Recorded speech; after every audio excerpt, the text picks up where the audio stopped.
Hello everyone, welcome to Guru classes. आइए अब हम करते हैं चैप्टर 1 का एक्सरसाइज 1.4, है ना। अब बुक्स खोल कर रखिएगा। क्वेश्चन बहुत लंबा था, मैं लिखा नहीं, बस सिर्फ वो जो क्वेश्चन में डेटा दिया था डेटा मैंने लिखा वहाँ पे। क्वेश्चन ये है दोस्तों कि without any performing actual division, यानी हमको डिवीजन करना नहीं है, बिना डिवीजन किए हमें आपको देख के बताना है कि कौन सा रिपीटिंग होगा, कौन सा टर्मिनेटिंग होगा, क्या होगा टर्मिनेटिंग, और कौन सा नॉन टर्मिनेटिंग होगा, नॉन टर्मिनेटिंग रिपीटिंग, है ना। तो देखिए कौन टर्मिनेटिंग होगा, कौन सा नॉन टर्मिनेटिंग रिपीटिंग होगा, इसको चेक करने के लिए हम सिंपल है, जो आपका डिनोमिनेटर है ना, जो भी आपका क्या है डिनोमिनेटर है, सारे डिनोमिनेटर क्या करेंगे हम लोग फैक्टराइजेशन करेंगे। जब फैक्टराइजेशन करेंगे, अगर 2 की पावर m और 5 की पावर m के टर्म में आया, है ना, एंड 2 के पावर कुछ होना चाहिए या 5 के पावर कुछ होना चाहिए, अगर ये आया है तो हम क्या बोलेंगे, ये आपका कौन सा है टर्मिनेटिंग है। अगर 2 के पावर 5 2 के पावर m और 5 का पावर m के अलावे, है ना, अदर, है ना, इसके अदर कुछ आ गया तो हम क्या कहेंगे नॉन टर्मिनेटिंग रिपीटिंग होगा। ठीक है, तो कुछ नहीं करना है, इसका फैक्टराइजेशन करना है, जितने भी डिनोमिनेटर दिया है और सारे डिनोमिनेटर चेक करना है। इसमें देखो खुद फैक्टराइजेशन करके दे दिया है ना, तो आप डायरेक्ट यहाँ बोल सकते हैं, क्योंकि ये 2 के पावर 2 तो है, 2 के पावर 5 है, ये दोनों तो है, उसके अलावा अदर भी कुछ है ना, अदर भी कुछ है तो हम क्या बोल सकते हैं कि ये क्या होगा, ये दिया है, यानी कि पूरे जो पूरा ये हमारा क्या होगा नॉन टर्मिनेटिंग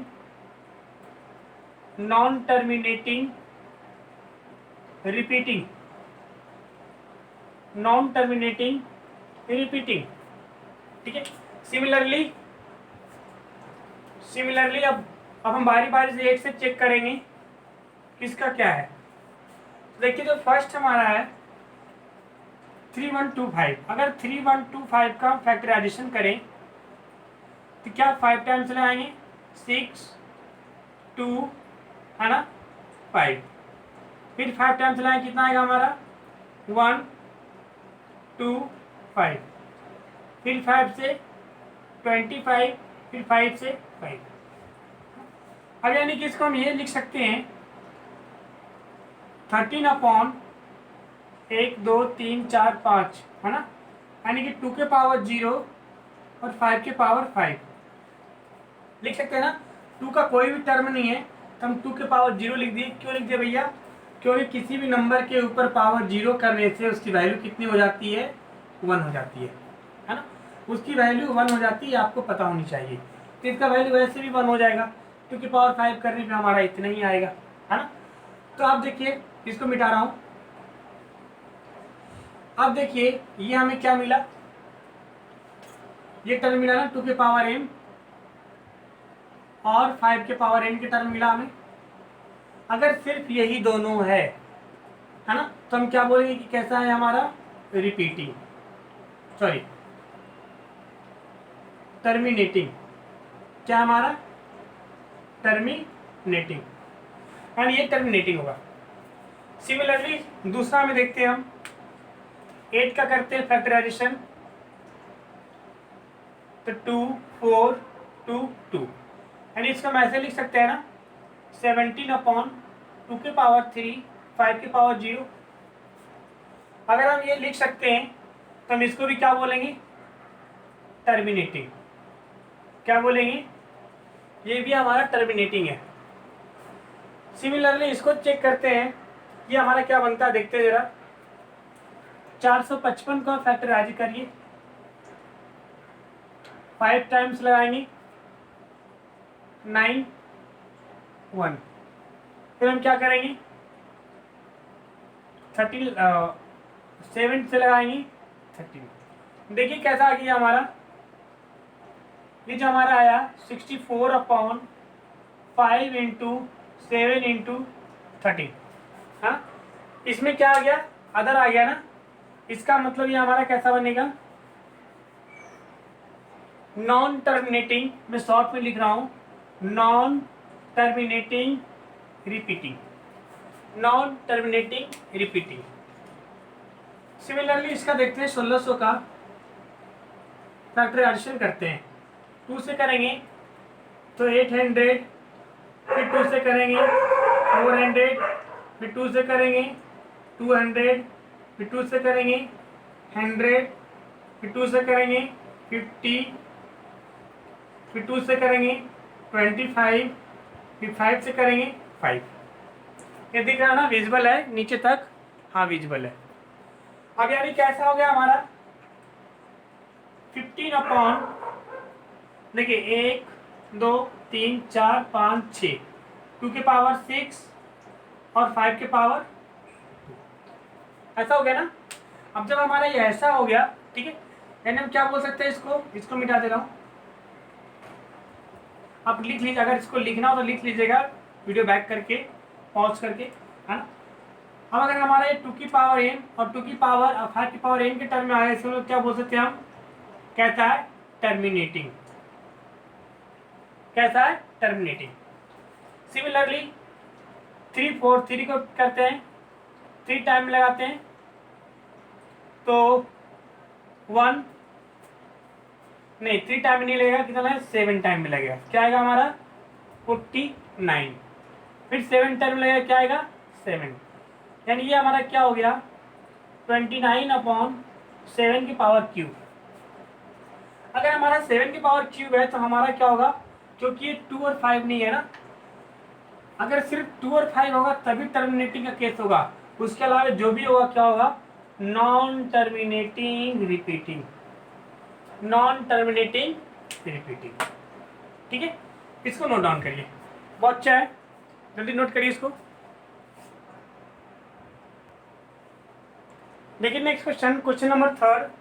ये जो क्वेश्चन नंबर 2 है ना, सेकंड कुछ नहीं है, जो फर्स्ट क्वेश्चन है उसी को कहा गया था कि फर्स्ट में अगर जो टर्मिनेटिंग था उसको डेसिमल में लिखे, कुछ नहीं करना, उसको सिर्फ डिवाइड करना है और आपको लिखना है। हम क्वेश्चन नंबर 3 की बात कर रहे हैं, इसमें कहा गया है कि आपको देख के पहले बताइए कौन सा टर्मिनेटिंग है और कौन सा नॉन टर्मिनेटिंग है। अगर टर्मिनेटिंग है यानी कि अगर कोई रैशनल नंबर है तो क्या उसको p/q के फॉर्म में लिख सकते हैं। अगर p/q के फॉर्म में लिख सकते हैं तो q का जो फैक्टर होगा वो क्या क्या आएगा, है ना। अब देखिए सिंपल सी टर्म है, हमने क्या आपको समझाया था थ्योरी में कि अगर कोई भी नंबर हो और इंड हो गया हो, क्या हो गया हो, इंड हो गया हो, तो ये कैसा होगा हमारा, ये हमारा टर्मिनेटिंग हो गया। ये हमारा जो अगर टर्मिनेटिंग हो गया तो कैसा हो गया हमारा, रैशनल हो गया। अगर रैशनल हो गया, क्वेश्चन रैशनल कहा गया ना, एक सेकेंड, हाँ क्वेश्चन रैशनल हो गया, इसका मतलब इसे हम p/q के फॉर्म में लिख सकते हैं। अब एक चीज ध्यान दीजिएगा, अगर हम p/q के फॉर्म में लिख सकते हैं तो ऐसे लिख सकते हैं ना, 43 पॉइंट अगर 1 2 3 4 5 6 7 8 9, अब अगर पॉइंट हम हटाएंगे तो एक पर कितना जीरो आएगा, 2 4 6 2 4 6 8 9, 3 6 3 9। अब एक चीज आप ध्यान दीजिएगा, अगर 10 होता है, 10 का फैक्टर करते क्या आता है 2 5, 100 का करते क्या आता है 2 50 2 25 5 5, यानी 2 और 5 आ रहा है, यानी इसका भी डिनोमिनेटर का अगर फैक्टर हम करेंगे, डिनोमिनेटर का अगर हम फैक्टर करेंगे तो हमें क्या मिलेगा, क्या मिलेगा बताइए जरा, 2 और 5, क्या मिलेगा 2 और 5। ठीक है, सिमिलरली अगर हम दूसरा देखें तो हमने एक चीज और तरह बताया था दूसरा क्वेश्चन के अनुसार कि अगर हमारा एक पर्टिकुलर डिजिट के बाद नंबर अगर रिपीट हो रहा हो, जैसे 120 है, यहाँ 1200 हो गया, 12,000 हो गया, है ना, 1,20,000 हो गया। अब क्या ये रिपीट हो रहा है, नहीं हो रहा है, क्योंकि अगर 120 यहाँ भी 120 होता, यहाँ भी 120 होता, यहाँ भी 120, 120 अगर रिपीट होता तो हम इसको रैशनल बोल सकते थे। अगर रिपीट है नहीं हो रहा तो हम क्या बोलेंगे, नॉन रैशनल है, यानी कि इरैशनल, क्या बोलेंगे, इरेशनल। अगर इरेशनल है तो हम इसे पी बाई क्यू के फॉर्म में नहीं लिख सकते हैं। ठीक है, अब यहाँ आइए सिमिलर कहानी यहाँ पर भी। अगर ये रिपीट बार लगा हुआ है, क्या है, अगर बार लगा हुआ है तो ये क्या होता है, इसका मतलब ये टर्म इसके बाद रिपीट होगा, फिर वो टर्म इसके बाद रिपीट होगा। यानी कि अगर बार लगा है तो ये वाला जो आपका टर्म है 1 से लेकर 9 तक का, ये आगे रिपीट होते जाएगा, है ना। इसके बाद वो आएगा, इसके बाद वो, इसके बाद वो रिपीट होते जाएगा। अगर रिपीट होते जाएगा, ठीक है, बार का मतलब होता है रिपीटिंग। क्या होता है, रिपीटिंग। अगर रिपीट हो रहा है तो हम क्या बोलेंगे, ये कैसा होगा, ये होगा रैशनल। अगर रैशनल है इसका मतलब हम पी बाई क्यू के फॉर्म में लिख सकते हैं।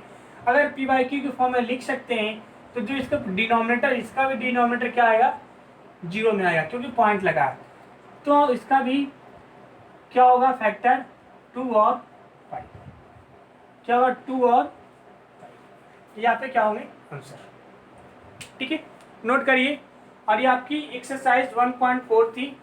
ठीक है, तो ये आपका फुल चैप्टर कंप्लीट हो गया है। अच्छे से रिवीजन कर लीजिएगा। हम जल्दी पॉलिनोमियल का सारे एक्सरसाइज से वीडियो अपडेट कर देंगे, है ना। ठीक है।